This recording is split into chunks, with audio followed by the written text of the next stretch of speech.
Assalamu alaikum everyone, welcome back to my channel, and today I'll be teaching you how you can achieve to stay as low as possible on your iOS firmware.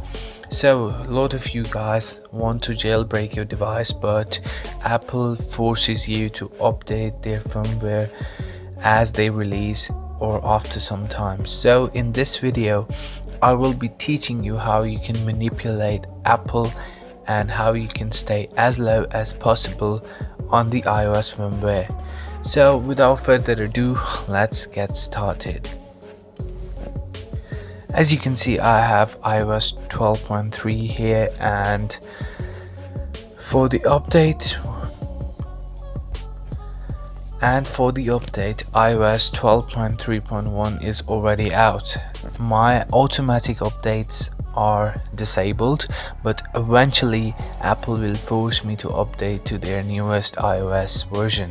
First of all, you have to launch this website down in the description below, betaprofiles.com, and you have to scroll down and there will be like tvOS blog updates for iOS. You have to tap on download,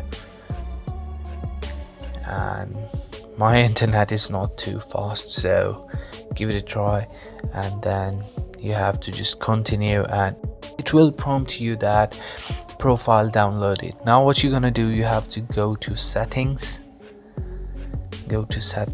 and you have to go to, there will be new option called profile downloading. Tap your password, install, and restart your device. So what this does is actually it will block the automatic updates from iOS, or it won't even let you know that you have to update your iOS device. It won't even prompt you to update your iOS device. So what you can do is stay as low as possible, wait for the developers to release new jailbreaks, and you can jailbreak your device and achieve whatever you want.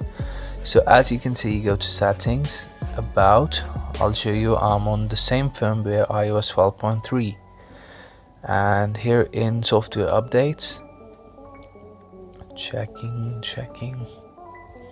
yep, iOS 12.3, your software is up to date. As you can see, I have manipulated Apple with this simple trick. I hope you like this video. Please follow me on Instagram, like, comment, share and subscribe, and I'll see you next time. Till then, peace.